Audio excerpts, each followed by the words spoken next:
Audrey, aujourd'hui, j'aimerais parler d'entreprendre en famille, mais plus largement, finalement, intégrer la famille à son business quand on est celui qui porte son projet. Là, j'ai 2 expériences où j'ai intégré 2 personnes de ma famille dans le business où ça se passe bien. Et du coup, je vois l'intérêt que ça peut être d'entreprendre en famille ou d'intégrer des membres de sa famille dans son business. Et c'est de ça dont on va parler aujourd'hui. Bon, j'imagine qu'il ne faut pas être en conflit avec eux pour penser à ça. En effet, déjà, il faut avoir une bonne relation avec sa famille, ça c'est sûr.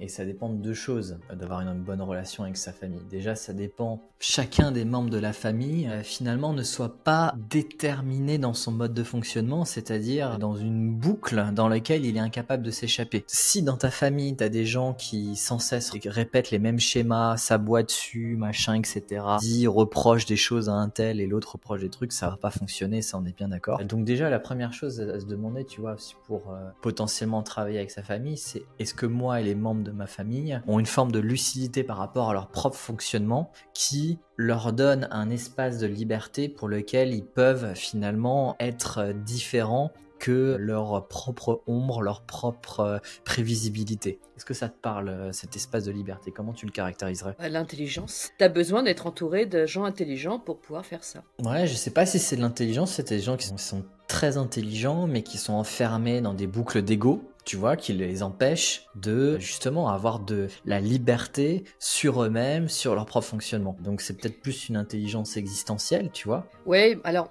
dans ce cas-là, si tu veux, on peut parler de disponibilité. Et c'est une capacité de vigilance par rapport à son environnement, par rapport aux gens qui nous entourent. Une capacité finalement à être autre chose à ce qu'on a l'habitude d'être et de sortir du coup de ces déterminismes. Est-ce que les conflits sont fréquents ou pas? Plus ils sont fréquents, plus c'est un indicateur que justement il ne faut pas travailler ensemble. C'est qu'il y a des enjeux relationnels qui se jouent, qui vont se rejouer dans la relation professionnelle. Ça, c'est important d'en avoir conscience. Tout ce qui joue sur le personnel, dans le repas de famille, va potentiellement se jouer dans la relation de travail. Là, on commence, tu vois, avec un aspect négatif, mais l'élément positif de travailler en famille, c'est quelque chose que j'ai remarqué, c'est qu'en fait, l'horizon temporel change totalement. Si ton business a de la valeur et surtout a un avenir, et donc que ton business devient vraiment un patrimoine qui va s'inscrire dans le temps parce qu'il a sa propre résilience, sa propre énergie interne, et c'est pas juste toi qui parles devant la caméra et qui vend des cours en ligne, tu vois. L'entreprise va se situer dans un horizon temporel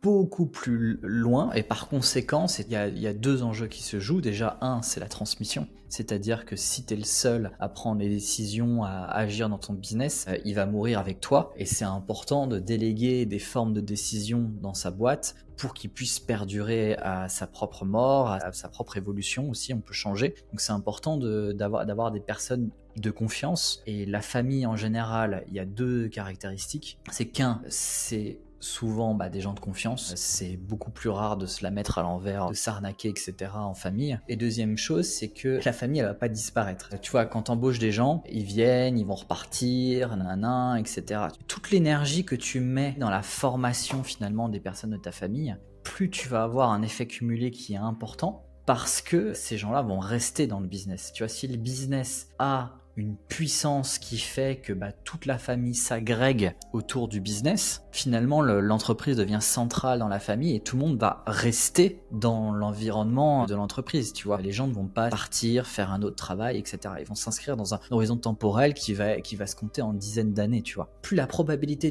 qu'une personne parte est faible, plus le retour sur investissement dans la formation est important. Si tu bosses avec des freelances ou des employés qui potentiellement peuvent partir, là, tu dois travailler sur 2 métriques qui sont garder le plus longtemps possible en termes de rétention tes employés, tes collaborateurs. Et surtout, tu dois craquer le code de la formation. C'est-à-dire que tu dois faire en sorte que c'est de plus en plus facile et rapide de former quelqu'un pour justement, si quelqu'un parte, tu sois pas à la merci d'avoir une personne clé, mais que à chaque fois que tu engages quelqu'un, c'est de plus en plus rapide de la former parce que tu as de la documentation, parce que tu as un processus de formation, tu as des vidéos. Donc ça, c'est un travail qui est important. Et quand tu travailles en famille, finalement, tu sais que la personne, elle va pas partir au bout de 5 ans. Et ça, c'est un élément qui est ultra important. Moi, j'ai 2 expériences avec lesquelles ça s'est très bien passé. Première chose, c'est que j'ai intégré mon conjoint dans le business. Et donc, il a commencé à travailler dès le départ dans le business et de petit à petit, finalement, je me rends compte, d'année en année, en fait, sans même qu'il y ait vraiment un effort approfondi de formation,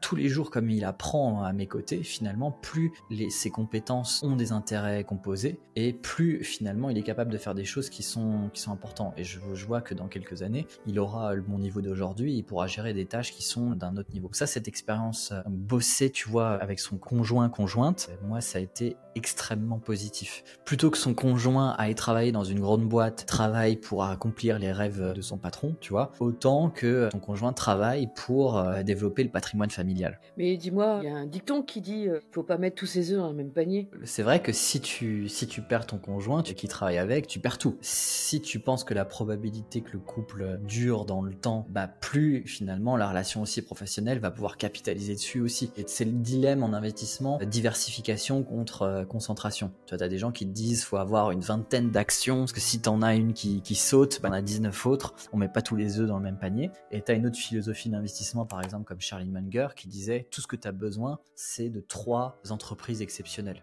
En fait, tu n'avais pas besoin de diversifier, tu aurais fait une meilleure performance, etc. Parce que tu aurais capitalisé sur les meilleurs joueurs plutôt que, tu vois, d'avoir une moyenne qui est plus basse. C'est vrai que la diversification, il y a du pour et du contre. Moi, je le vois de manière plus positive. Aussi, le fait de travailler ensemble, en général, ça renforce les liens, tu vois, les liens que ce soit dans le couple, dans le familial, etc. Parce que tu partages finalement des choses qui ne sont pas partageables dans un milieu classique. Tu vois, quand tu as 2 personnes qui sont salariées dans un des domaines professionnels différents, si l'un il bosse chez Samsung et l'autre qui bosse pour un cabinet d'architecte, tu vois, ils vont avoir pas grand chose à se dire, en tout cas sur le plan professionnel. Et ça va devoir mettre la pression sur les autres plans de la relation pour pouvoir développer des centres d'intérêt, tu vois. Et donc bosser ensemble rajoute un centre d'intérêt qui aussi renforce le couple. Et pour le coup, on pourrait dire que les gens qui ne sont pas de la même famille, dans la même entreprise, il y a ceux qui ont un feeling, qui sont des postes équivalents et principalement décisionnels. Ça crée une force aussi, une synergie dans l'entreprise qui est assez appréciable. Et surtout quand les deux sont propriétaires du business, détiennent des parts importantes du business, parce que c'est pas juste tu travailles dans le même domaine, mais surtout tu travailles à développer le patrimoine familial. Et la deuxième chose, là, ma deuxième expérience que j'ai eue, c'est que du coup c'est ma belle-mère que j'ai commencé à intégrer dans le business. Alors travailler avec sa belle-mère, il y a plein de blagues sur les belles-mères, etc. Mais ce qui est drôle, c'est justement, c'est que moi je m'entends très bien avec elle, mais surtout j'ai mis mon conjoint dans le fait de la manager. Donc c'est plus le fils et la mère qui bossent ensemble. Ça a été quoi mon raisonnement? Tu vois, la belle-mère, elle est architecte. Donc architecte dit compétence dans l'immobilier. L'architecte, c'est celui qui construit des plans, construit des immeubles, etc. Et surtout gère les artisans sur le chantier, etc. Tu vois, il y a une connaissance quand même sur l'immobilier qui est bien concrète, justement pour faire des travaux. Et qu'est-ce que je me suis dit? Tiens, on va faire de l'immobilier, mais surtout on va faire de l'immobilier avec des travaux, puisqu'on a la belle-mère qui gère les travaux. On a commencé donc 2 projets avec de la rénovation et surtout du design d'intérieur. Et au début, c'était relativement compliqué parce qu'on vient d'univers différents et chacun ne comprend pas les besoins de l'autre, etc. Mais tout le long du projet, d'avoir permis de communiquer de manière très précise, nous de notre côté, sur les besoins, etc.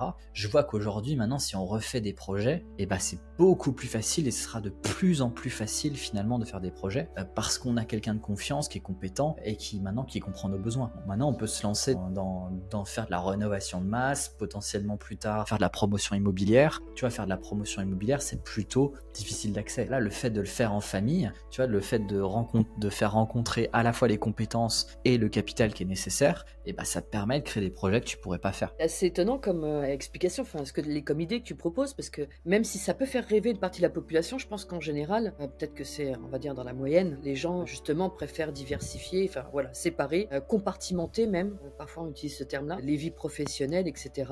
Chacun son jardin secret, on se retrouve bien à la maison, mais etc. Faut que tu vois, ce qui est important, c'est que tu vois comment réagissent les gens à l'exigence. Il faut que tu sois encore plus exigeant avec les personnes avec qui tu travailles en famille que des employés classiques. Justement, comme il y a une confiance, comme il y a une relation qui est autre, tu peux être beaucoup plus direct, beaucoup plus cash et du coup faire des feedbacks qui vont te permettre d'apprendre beaucoup plus rapidement sans l'emballer dans des paquets cadeaux, essayer de vraiment pas froisser les égos, etc. Faire tu sais, le feedback en sandwich, tu commences par le positif, après le négatif, puis tu remets du positif. Ah putain, c'est lourd, tu vois. Et à un moment donné, juste dire c'est nul, tu recommences, tu vois, c'est bien aussi, ça va plus vite, quoi. Et justement, la famille en général accepte plus un mode directif de management qui permet de faire progresser beaucoup plus rapidement. Si ta famille réussit à subir ton exigence, tu vas les faire monter en compétences très rapidement, même si les compétences sont très faibles au départ. Comment ça t'est venu? T'as une intuition parce que, enfin, je sais pas, tu connais bien ton conjoint, ou vous avez eu une discussion portant un peu sur les compétences l'un et l'autre. Comment c'est venu en fait? Quand on s'est rencontrés, il cherchait du travail. À la fois, je voyais que, en tout cas, moi, dans mon business, j'étais capable de lui offrir des conditions de travail, donc en termes de rémunération et d'organisation, qui est beaucoup plus intéressant que les jobs classiques en Roumanie. Et ça, pas parce que je le paierais plus, parce que c'est mon conjoint, mais juste parce que mon business a beaucoup plus de pouvoir d'achat. N'importe qui que je recruterais, je serais capable de le payer plus qu'en tout cas le marché local. Donc déjà, moi, j'ai un avantage là-dessus.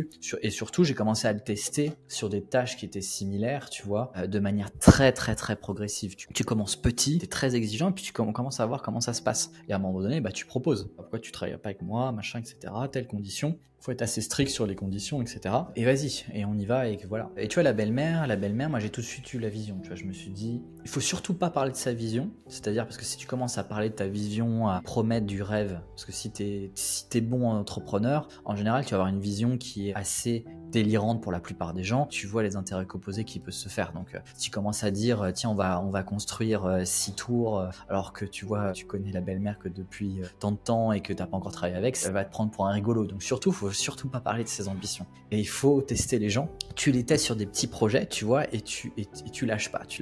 Les moindres détails. Tu vas commencer à réagir. Et si la personne est capable de prendre tous ces petits feedbacks comme ça et de transformer ça et de faire quelque chose de bien, tu sais que tu vas pouvoir capitaliser sur sa formation. Il suffit d'un projet pour après en faire 10, pour en faire 100, pour en faire 1000. Il faut y aller après, de plus en plus exigeant et donner les moyens qui font que, avec le temps, l'expérience aussi de la collaboration commune, chacun sait ce qu'il doit faire, chacun sait comment ça marche. On a l'expérience de temps de succès, donc on sait que c'est un modèle qui peut répliquer et donc on y va. Là, ce qu'on va partir, donc c'est faire de la rénovation plutôt de petites surfaces, tu vois, aller entre 20 et 40 mètres carrés à Bucarest sur du vieux pour potentiellement faire du Airbnb. Le fait de faire du Airbnb, ça permet aussi de lever de la dette. Comme les taux d'intérêt sont élevés, il faut les rentabiliser de manière rapide pour pouvoir la rembourser, etc. Donc c'est un cercle vertueux, tu vois, qui fait que la Roumanie et l'Airbnb, c'est plutôt une bonne chose. Donc moi, tu vois, ça a été la vision pour mon business. Là, elle nous livre les 2 premiers apparts, donc qui est mon bureau et notre appart, notre résidence principale. On est très content du résultat et on sait qu'on va pouvoir lancer d'autres projets, quoi. Il suffit maintenant avec une certaine régularité, retrouver des biens, mettre de l'argent, etc. et continuer les rénoves et voilà. Bon, je vois quand même qu'il faut avoir une bonne intuition des gens et ceux qui n'ont pas l'intuition des gens comme toi tu as, c'est pas évident de prendre ces décisions-là, je pense. Je pense qu'il faut les gens, tu les sens ou tu les sens pas, quoi. Même si c'est des gens que tu affectionnes particulièrement. Il faut déjà se connaître, il faut connaître les gens qui sont autour de soi, quoi. Il faut connaître les forces et les faiblesses. Et si tu découvres des faiblesses durant le travail, c'est qu'il y a un problème, c'est que tu connais pas les gens qui t'entourent. Si tu connais pas les gens qui t'entourent, tu seras toujours surpris. Oui, ça rejoint l'idée de lucidité dont tu parlais au début. Tu vois, un exemple pour parler d'immobilier. Sur Netflix, t'as l'agence, là, t'as la famille Kretz, qui est une agence immobilière en famille. Toute la famille travaille ensemble. Voilà, ça, c'est du patrimoine familial, tu vois, l'entreprise. D'année en année, finalement, tu crées du capital, c'est-à-dire que t'as un capital client qui va revenir, plus en plus facile parce que tu développes des process, de l'expérience, tu comprends ton marché, donc c'est toujours de plus en plus facile de gagner de l'argent. Et le fait de l'inscrire, du coup, dans la famille qui a de la relève et va pouvoir tout sans cesse capitaliser de plus en plus. Tu vois qu'en bourse, les entreprises qui sont familiales, tu vois par exemple Hermès, tu vois, qui a été une grande success story, qui a été transmise de génération en génération, et ça fonctionne bien. On voit par exemple Bernard Arnault, lui, il a un peu plus de mal avec sa succession. Enfin, il est un peu aux portes de la mort et c'est pas encore décidé, quoi, tu vois. Et tu vois, moi, ce que je fais aujourd'hui en termes de gestion administrative, mais ça peut évoluer recruter de plein de manières différentes avec le temps. Peut-être qu'on fera, je sais pas, du conseil en introduction en bourse, peut-être qu'on gérera de l'administratif pour des grands groupes, peut-être qu'on continuera à bosser pour des créateurs. On ne sait pas ce que l'avenir est fait. Mais ce qui est sûr, c'est que si chaque année tu travailles, ton entreprise elle-même va se transformer vis-à-vis des opportunités de marché. Une chose qui est importante, je pense, c'est de ne pas recruter par justement peur de recruter de l'extérieur. Tu vois, si tu recrutes parce que tu veux simplement des gens de confiance autour de toi, parce que tu n'as pas envie de recruter de manière externe, c'est une mauvaise manière de recruter. Ouais, c'est un choix authentique, pas par défaut. Pas tout le monde ne se sentirait à l'aise à faire ça, mais par contre, c'est indéniable, avec l'explication que tu viens de faire, les avantages qu'il peut y avoir à faire ça.